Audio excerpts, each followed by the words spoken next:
Hello అండి అందరికీ. మనందరికీ తెలుసు రీసెంట్గా పులివెందులకు సంబంధించిన జెడ్పీటీసీ ఎన్నికైతే నిర్వహించడం జరిగిందనమాట. ఈ ఎన్నికలో టీడీపీ పార్టీకి సంబంధించిన అభ్యర్థి గెలుపొందడమే జరిగింది. ఆమె ఎలా గెలిచిందనేది సెకండరీ. మనందరికీ తెలుసు పట్టపగలే వీడియో తీస్తుండగా రిగ్గింగ్ జరిగిందనమాట. అయితే ఇలా రిగ్గింగ్ జరిగింది అని చెప్పేసి హైకోర్టుకి వెళ్తే హైకోర్టు ఇది మా పరిధిలోని అంశం కాదు, ఎన్నికల కమిషన్ దీన్ని చర్యలు తీసుకోవాలన్నట్టుగా హైకోర్టు ఒక సంచలనమైన తీర్పు అయితే ఇవ్వడం జరిగింది. అంటే ఈ తీర్పు అనేది ఒక రకంగా వైసీపీకి ఒక ఎదురు దెబ్బ అనమాట. అయితే మరి ఇప్పుడు వైసీపీ ఏం చేయాలి? ఎందుకు అంటే ఇప్పుడు ఒక శాంపుల్ చూపించారనమాట.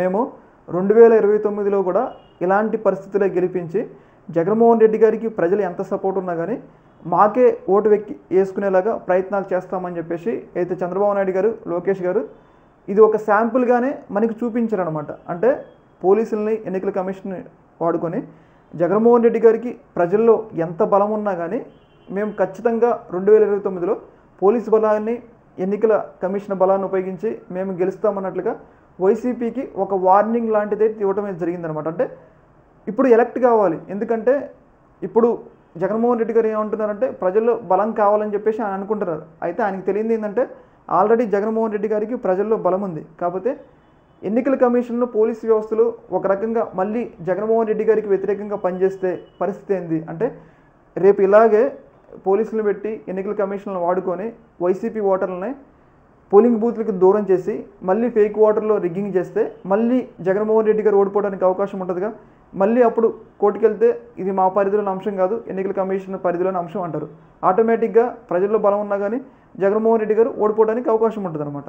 అయితే ఇలాంటి సందర్భంలో వైసీపీ ఇప్పుడు ప్రధానంగా చేయాల్సిన పోరాటం ఏంటంటే అయితే రాహుల్ గాంధీ గారు ఎన్నికల కమిషన్కి వ్యతిరేకంగా పోరాటం చేస్తున్నారు కాబట్టి ఏపీలో కూడా జగన్మోహన్ రెడ్డి గారు ఎన్నికల కమిషన్ మీద పోరాటం మొదలు పెట్టారు. ఎందుకంటే ఇప్పుడు ప్రజలు మీకు మద్దతుగా ఉన్నా కానీ పోలీసుల సపోర్టు, ఎన్నికల కమిషన్ సపోర్ట్ అంటే న్యూట్రల్గా ఉండకపోతే వాళ్ళు ఒక పార్టీకి సహకరిస్తే ఆటోమేటిక్గా మళ్ళీ ఓడిపోవడానికి అవకాశం ఉంటుంది కదా.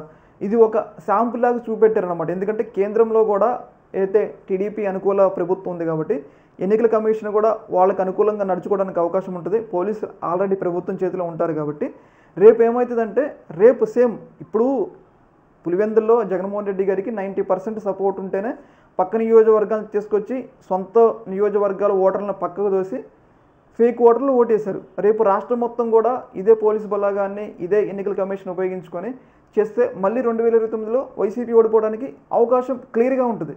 అలాంటప్పుడు జగన్మోహన్ రెడ్డి గారు అయితే చూస్తూ ఉండకుండా అంటే ఆయన ఏంటంటే పర్యటనలో వీటన్నిటి మీద కాన్సన్ట్రేట్ చేయకుండా ముఖ్యంగా ఎన్నికల కమిషన్ ప్రక్షాళన ఏంటంటే న్యూట్రల్గా ఎన్నికలు జరిగే మీద ఆయన పోరాటం చేయాలి. ఎందుకంటే ఆయన ప్రజల్లో ఎంత బలం ఉందో కానీ ఆబ్వియస్లీ ఓటర్లు పోలింగ్ బూత్కి వచ్చి ఓటేయకపోతే, ఓటేసిన అది పార్టీకి దక్కకపోతే సంథింగ్ మళ్ళీ 2029లో ఎన్నికల్లో ఓడిపోవడానికి అవకాశం ఉంటుంది. అప్పుడు కోర్టుకి వెళ్తే కోర్టు ఏం చెప్తుందంటే ఇది మా పరిధిలో అంశం కాదని చెప్తుంది. దానివల్ల మళ్ళీ ఆబ్వియస్లీ వైసీపీ పార్టీ ఓడిపోవడానికి అవకాశం ఉంటుంది. అయితే ఇలాంటి సందర్భంలో ఖచ్చితంగా ఎన్నికల కమిషన్ మీద అయితే జగన్మోహన్ రెడ్డి గారు పోరాటం చేయాల్సిన అవసరం ఎంతైనా ఉందని చెప్పేసి మనకైతే క్లియర్గా అర్థమవుతుంది అనమాట. రాహుల్ గాంధీ గారిని అలాగే ఎవరెవరైతే ఎన్నికల కమిషన్కి వ్యతిరేకంగా పోరాడుతున్నారో వాళ్ళతో జగన్మోహన్ రెడ్డి గారి జతకట్టాల్సిన అవసరం ఎంతైనా ఉంది. ఎందుకంటే ప్రజల్లో బలం ఉంది, ఓకే మీరు పాదయాత్ర ద్వారా బలాన్ని సంపాదించుకుంటారు, కానీ ఆ ఓటింగ్ మీకు రాకపోతే మళ్ళీ ఓడిపోతారు కదా. అదే ఇక్కడ జరిగింది.